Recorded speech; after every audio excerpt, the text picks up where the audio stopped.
ओम नमः शिवाय। ओम नमः शिवाय। शिव हरि बच्चों, बोलो श्री कृष्ण भगवान की जय। शिव पार्वती की जय। सदा भवानी दाहिने सम्मुख रहो गणेश, रामा सम्मुख रहो गणेश। पांच देव रक्षा करो, ब्रह्मा विष्णु महेश, सियापति राम जय जय राम।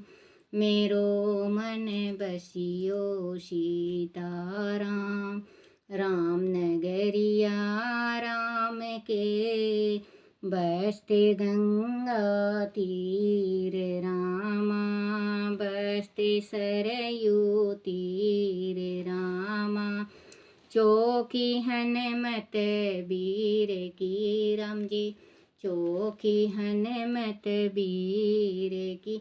बोलो सियापति रामचंद्र भगवान की जय। अपने अपने माता पिता की जय, अपने अपने गुरुदेव महाराज की जय। सावन मास महात्म की जय। सावन मास महात्म का 12वां अध्याय, तिथिया शुक्ल पक्ष व्रत। ईश्वर ने सनत कुमार से कहा, हे विधा तुझ अब श्रवण महीने का शुक्ल पक्ष की तिथि के शुभ श्रवण गौरी व्रत को कहूँगा। उस दिन साधक सुबह स्नान नित्य कर्म कर संकल्प करे, 16 उपचार से पार्वती शंकर का अर्चना करे, प्रार्थना करे, हे देव हे जगत पते करे। 16 उपचारों से पार्वती शंकर का अर्चना करे, प्रार्थना करें, हे देव हे जगतपति हे सूर्य सत्य, मेरे द्वारा की हुई पूजा को आप स्वीकार करें। महादेवी भगवती के व्रत पूर्ति के 16 बयान दंपतियों को दे। मैं भगवती के तीर्थ यथ तथा प्रीत्यर्थ तथा व्रत पूर्ति के निमित्त ब्राह्मण का बयान देता बयाना देता हूँ। चावल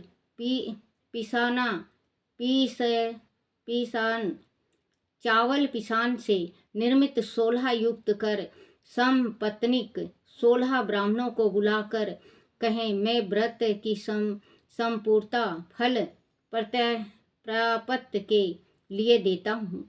अलंकार आदि से संपन्न पतिव्रता धर्म युक्त सुवासिनी इस स्वीकार करें। इस प्रकार 16 साल 8 साल 4 या 1 कमल व्रत का उसी समय उद्यापन करें।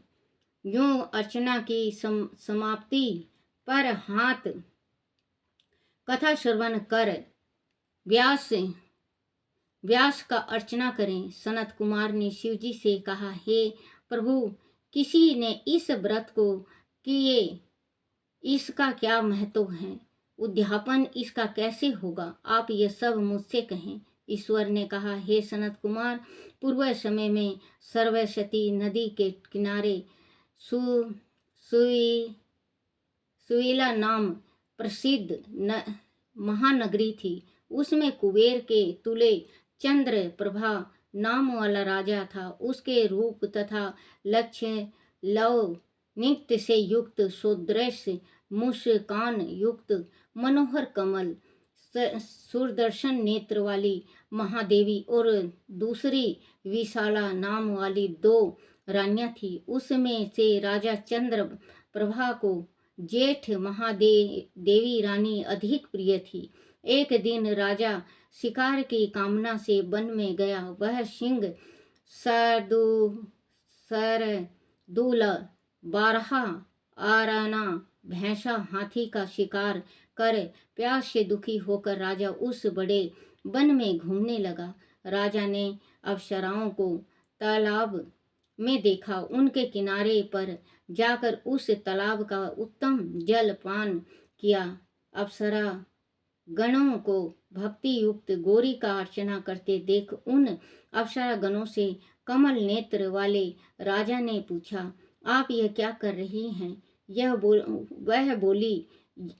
बोली, हे नूपुरतम, हम श्रवण गौरी का व्रत करती हैं। राजा ने कहा, हे देवी, इसकी विधि तथा इसका फल भी आप विस्तार युक्त मुझसे कहें। उन स्त्रियों ने कहा, हे राजन, श्रावण शुक्ला तीज के दिन श्रवण गौरी नाम का यह व्रत किया जाता है। इसमें परम प्रसन्नता तथा भक्ति द्वारा पार्वती और शंकर जी का पूजन किया जाता है। 16 तार का डोरा अपने दाहिने हाथ में पुरुष व बाम हाथ में स्त्री, बायां हाथ में स्त्री बांधे वह शून्य चंद्र प्रभा राजा ने भी व्रत कार्य को संपन्न कर सविति 16 तार के डोरे को अपनी दाहिने भुजा में बांधकर व्रत को स्वीकार किया। राजा ने कहा, हे देवशी, मैं इस डोरे को व्रत के लिए बांधता हूँ, मेरे पर आप कृपा करें। इस तरह देवी का व्रत कर राजा अपने घर आ गया। भुजा में डोरे को देख अति क्रोधित हो बड़ी रानी ने पूछा और उस डोरे को भुजा से तोड़ बाहर पेड़ पर फेंक दिया। राजा ने रानी से कहा, हे प्रिय, ऐसा ना कर। यूं मना करने पर भी रानी नहीं मानी। वह सूखा पेड़ उस डोरे के स्पर्श से हरे पत्ते में संपन्न हो गया। इस बात को छोटी रानी ने देखा। आश्चर्य युक्त हो उस पेड़ के टूटे डोरे को अपनी बाईं भुजा में बांधा। उस रोज से उस महीने के महात्म मात्र से वह छोटी रानी राजा को सर्वाधिक प्रिय हो गई। उधर जेठा रानी व्रत का अपमान करने मात्र से राजा द्वारा परित्याग तथा दुखित हो वन में चली गई। वह महादेवी का चित्त से ध्यान कर पवित्र मुनियों के स्थान में कहीं निवास किया। पर श्रेष्ठ मुनियों ने उसे देख कर कहा, अरे पिचासनी, चली जा। यह तिरस्कृत तथा दुखी रानी घोर जंगल में घूमती हुई एक जगह बैठ गई। उसी समय रानी के आगे देवी दया से प्रकट हो गई। देवी को नूप प्रिय रानी से भूमि पर दंडवत प्रणाम तथा स्तुति की। हे देवी, आपकी जय हो, आपको नमस्कार है। हे भक्त वर पदे, आपकी जय हो। हे शंकर वाम अंगे, आपकी जय हो। हे मंगल रूप, आपकी जय हो। जय हो। यह भक्ति के द्वारा देवी से वर प्राप्त कर गौरी अर्चना तथा व्रत किया। व्रत के प्रभाव से राजा उस बड़ी रानी को अपने घर ले आया। देवी के वार प्रसाद से उसे सब इच्छाओं को प्राप्त कर लिया। इस तरह दोनों रानियां सहित राजा संपूर्ण राज्य का उपभोग कर समृद्धिशाली हो गया। अंत में दोनों पत्नियों के सहित राजा शिवलोक चला गया। बोलो शिव पार्वती की जय हो।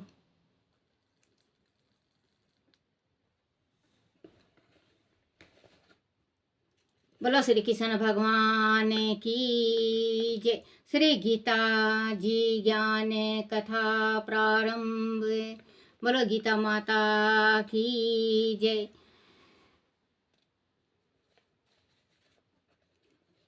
जब कौरव पांडव महाभारत के युद्ध को चले तब राजा युधिष्ठिर ने कहा, मैं भी युद्ध को देखने चलूंगा। तब श्री व्यास व्यास जी ने कहा, हे राजन, नेत्रों के बिना क्या देखोगे?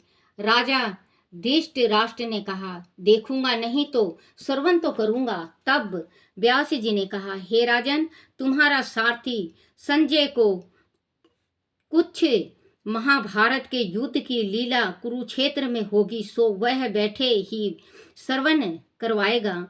व्यास जी के मुख से यह वचन सुनकर संजय ने विनती करी, हे प्रभु, यह हस्तिनापुर में मैं बैठे कुरुक्षेत्र की लीला कैसे जानूंगा तथा राजा को किस भांति कहूंगा। तब व्यास जी ने संजय को यह वचन कहा, हे संजय, मेरी कृपा से तुझे यह ही सब दिखाई देगा। व्यास जी के इतना कहते ही संजय की दीप दृष्टि हो गई। अब आगे महाभारत का कौतुक कहते हैं, सो सुनो। 7 अक्षयणी सेना पांडव की और 11 अस्त्रोहिणी सेना कौरवों की, यह दोनों सेनाएं कुरुक्षेत्र में जब एकत्र हुई तब धृतराष्ट्र ने पूछा, हे संजय, धर्म के क्षेत्र कुरुक्षेत्र में युद्ध की इच्छा से एकात्र हुए मेरे और पांडु के पुत्र ने क्या किया? संजय ने कहा, पांडवों की सेना को वायु हित देख दुर्योधन आचार्य द्रोणा के समीप जाकर कहने लगे, हे आचार्य, देखिए, आपके शिष्य बुद्धिमान द्रुपद पुत्र ने पांडवों की बड़ी सेना की कैसे व्यूह रचना की है। इस सेना में अर्जुन, भीम जैसे बड़े बड़े धनुधारी वीर, विराट महारथी द्रुपद, दृष्ट केतु, चेकितान, बलवान काशीराज, पुरुजित, कुंती भोज, नरों में श्रेष्ठ सेवै, पराक्रमी युद्धमनु, बलवान उंत मोजा, अभिमन्यु और द्रौपदी के पुत्र सबके सब महारथी हैं। हे ब्राह्मण श्रेष्ठ, आपके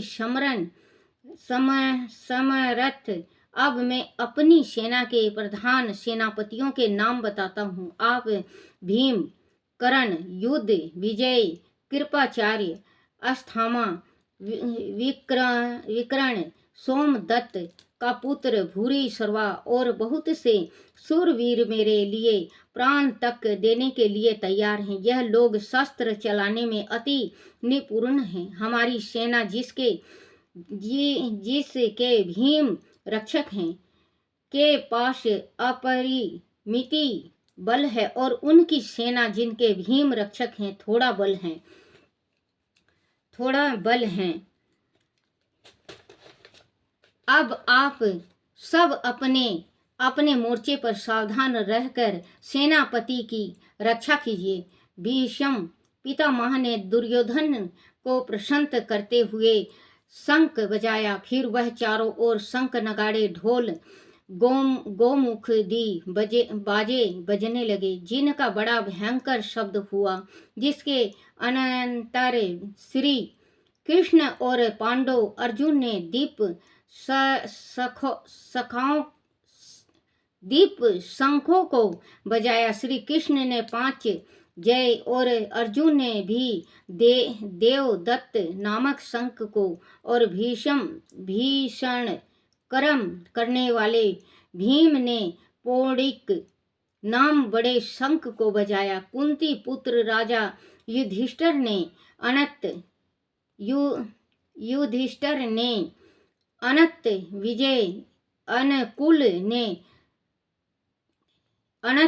विजय नकुल ने सुघोष और सहदेव ने मणि पुष्यक और धनुधर काशीराज शिखंडी धृष्ट घूमन विराट अपारजित सत्याकी राजा द्रुपद और द्रौपदी के 5 पुत्र और महाबाहु अभिमन्यु, इस सब वीरों ने अपनी अपनी शंखों को बजाया। उन शंखों के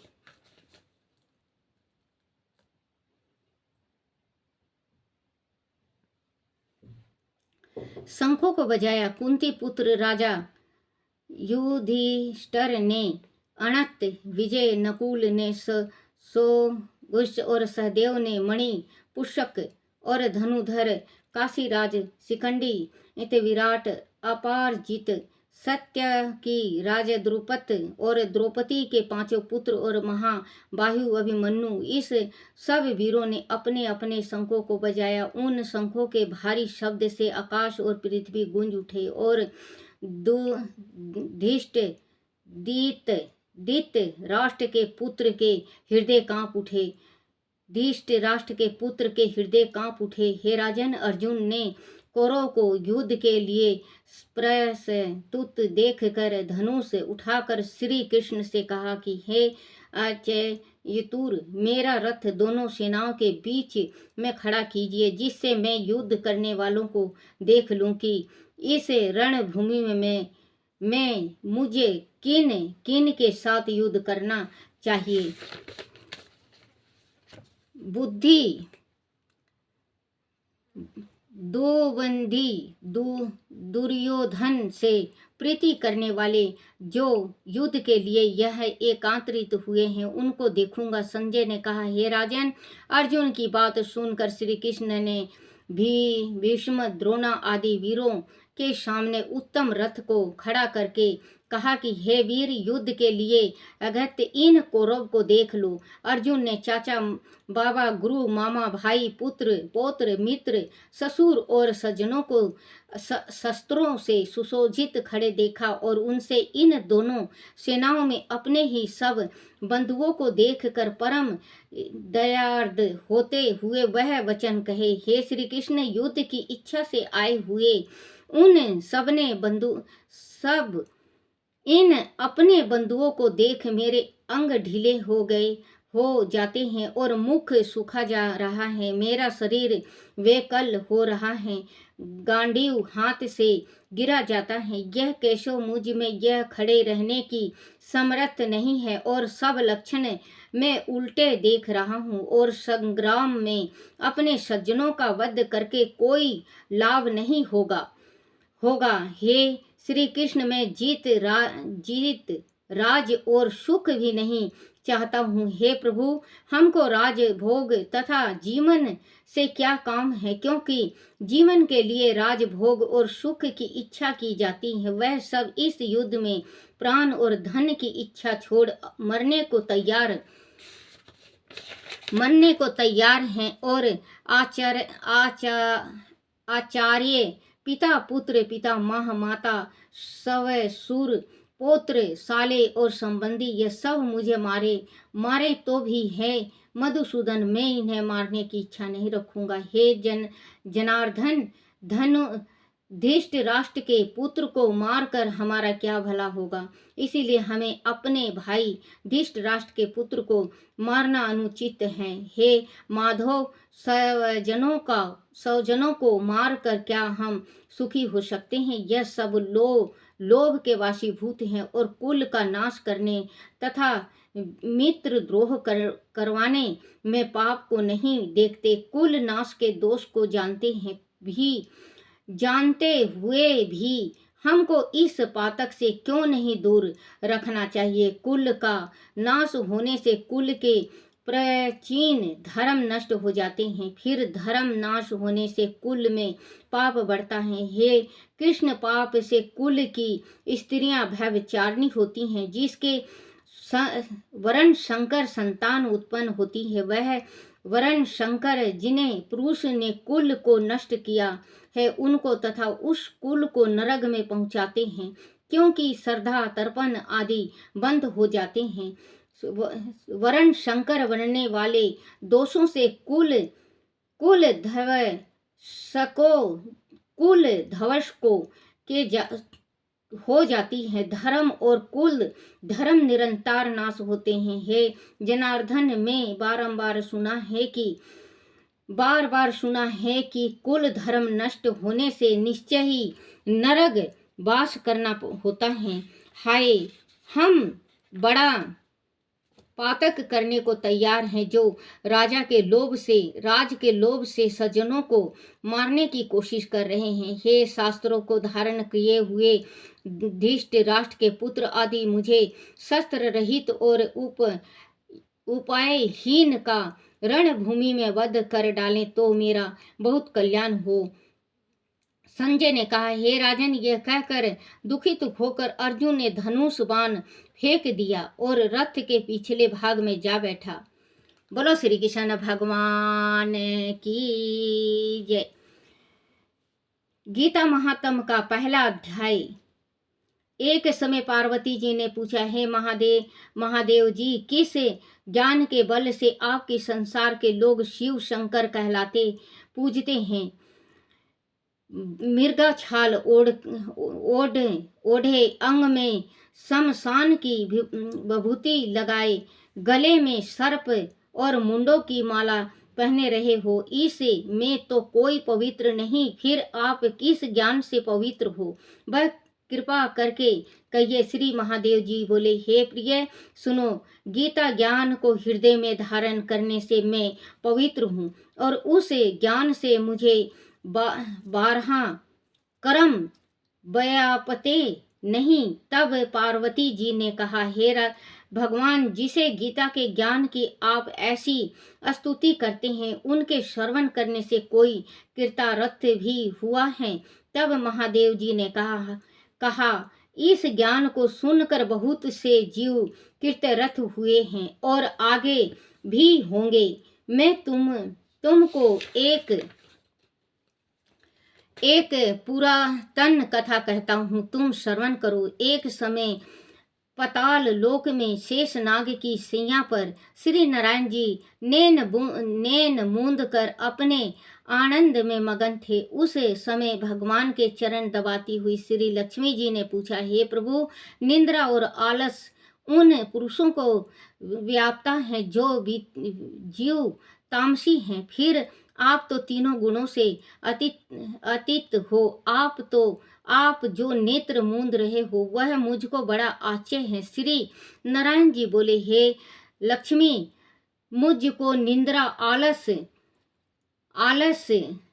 नहीं व्यापता। एक शब्द रूप जो भगवान भागवत गीता है, उसमें जो ज्ञान है उसके आनंद में मगन रहता हूँ। जैसे 24 अवतार मेरे आकार रूप हैं, तैसे वह गीता शब्द रूप अवतार है। इस गीता में वह अंग है। 5 अध्याय मेरा मुख है, 5 अध्याय मेरी भुजा है, 11वां अध्याय मेरा हृदय और मन है, 16वां अध्याय मेरा उदर है, 17वां अध्याय मेरी जांग है, 28वां जांग है, 18वां अध्याय मेरे चरण हैं। सब गीता के श्लोक हैं, सो मेरी नाड़ियां हैं, और जो गीता के अक्षर हैं सो मेरे रोम हैं। ऐसे जो मेरे शब्द रूपी गीता ज्ञान है, जिसके अर्थ में हृदय से विचारता हूँ और बहुत से आनंद को प्राप्त होता हूँ। श्री नारायण जी ने कहा, हे लक्ष्मी, गीता ज्ञान को सुनकर बहुत जीव कृतरथ हुए हैं, सो तुम सुन।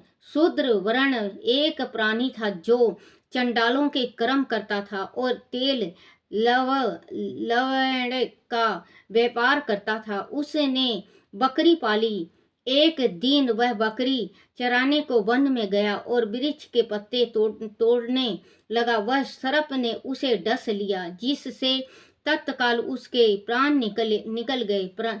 मरने के उसने बहुत नरक भोगे, फिर बेल का जन्म पाया। उस बेल को त्रिचुक ने मोल ले लिया। वह भिक्षुक उस पर चढ़कर सारा दिन भिक्षा मांगता, फिर जो कुछ भिक्षा मांग कर लावे वह कुटुंब के साथ मिलकर खावे। वह बेल सारी रात द्वार पर बंधा रहे, उसके खाने पीने की खबर ना लेवे, कुछ थोड़ा सा भूसा उसके आगे डाल देवे। जब दिन चढ़े फिर बेल पर चढ़कर मांगता फिरे। कई दिन गुजरे तो वह बेल भूख का मारा गिर पड़ा, पर उसके प्राण नहीं छूटे। नगर के लोग देखकर कोई तीर्थ का फल दे, कोई व्रत का फल दे, पर उस बेल के प्राण छूटे नहीं। एक दिन गणिका आई, उसने मनु से पूछा, यह भीड़ कैसी है? तो उन्होंने कहा, इस बेल के प्राण जाते नहीं, अनेक पुण्यों का फल दे रहे हैं तो भी उसकी मुक्ति नहीं होती। जब गणिका ने कहा, मैंने जो किया है उसका फल इस बेल के निर्मित किया, इतना कहते ही बेल की मुक्ति हो गई। तब बेल ने एक ब्राह्मण के घर में जन्म लिया। पिता ने उसका नाम सुशर्मा रखा। जब बड़ा हुआ तो पिता ने इसको पढ़ाया। तब उसको पिछले जन्म की सुधि रही थी। इसने एक दिन मन में विचार किया, जिस गणिका ने मुझे बेल की योनि से छुटाया था उसका दर्शन करूं।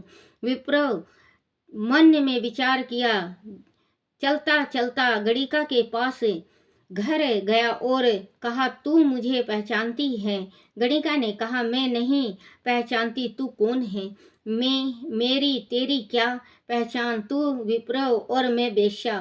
तथा विप्रो ने कहा, मैं वही बेल हूँ जिसको तूने अपना पुण्य दिया था। तब मैं बेल की योनि से छूटा था। अब मैंने विप्र के घर जन्म लिया है, तू अपना यह पुण्य बता। गणिका ने कहा, मैंने अपने जाने कोई पुण्य नहीं किया, पर मेरे घर एक तोता है, वह कुछ पढ़ता है, मैं उसी के वक्त सुनती हूँ। उस पुण्य का फल मैंने तेरे निर्मित दिया था। तब विप्र ने तोते से पूछा कि तू सवेरे क्या पढ़ता है? तोते ने कहा, मैं पिछले जन्म में विप्र का पुत्र था। पिता ने मुझे गीता के पहले अध्याय का पाठ सिखाया था। एक दिन मैंने गुरु जी से कहा, मुझको तुमने क्या पढ़ाया है? तब गुरु जी ने मुझे श्राप दिया कि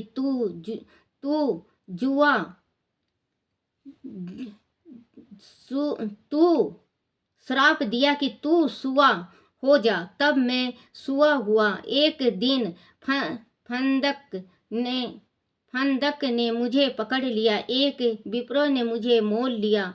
वह विप्र भी अपने पुत्र को गीता का पाठ सिखाता था। तब मैंने भी वह पाठ सीख लिया। एक दिन विप्र के घर चोर घुस पड़े। उनको धन प्राप्त नहीं हुआ तो पिंजड़ा उठा ले गए। उन चोरों की यह गणिका मित्र थी। मुझे इसके पास ले आए, सो मैं नित्य गीता जी के पहले अध्याय का पाठ करता हूँ। वही यह गणिका सुनती है, पर इस गणिका की समझ में नहीं आता। जो मैं पढ़ता हूँ वही पुण्य तेरे निर्मित दिया था। सो हे लक्ष्मी गणिका ने भी भले काम ग्रहण किया। नित्य प्रति स्नान करे और गीता के पहले अध्याय का पाठ करे, इससे उसकी मुक्ति हुई। श्री नारायण जी ने कहा, लक्ष्मी, जो कोई अनजाने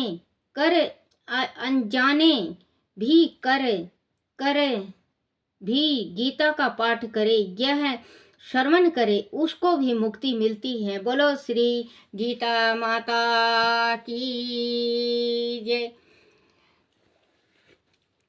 बोलो श्री कृष्ण भगवान की जय। शिव रट ले, छोड़ दे कपट मन भोले रट ले। कौन मांगे अनधन, कौन मांगे रूप, कौन मांगे निर्मल काया, कौन मांगे पूत। मन शिव रट ले, मन भोले रट ले, मन शंभु रट ले। छोड़ दे कपट मन हरि रट ले। निर्धन मांगे अनधन, कोढ़ी मांगे रूप, कलंकी मांगे निर्मल काया, बांझ मांगे पूत। मन शिव रट ले, मन भोले रट ले। छोड़ दे कपट मन शंभु रट ले।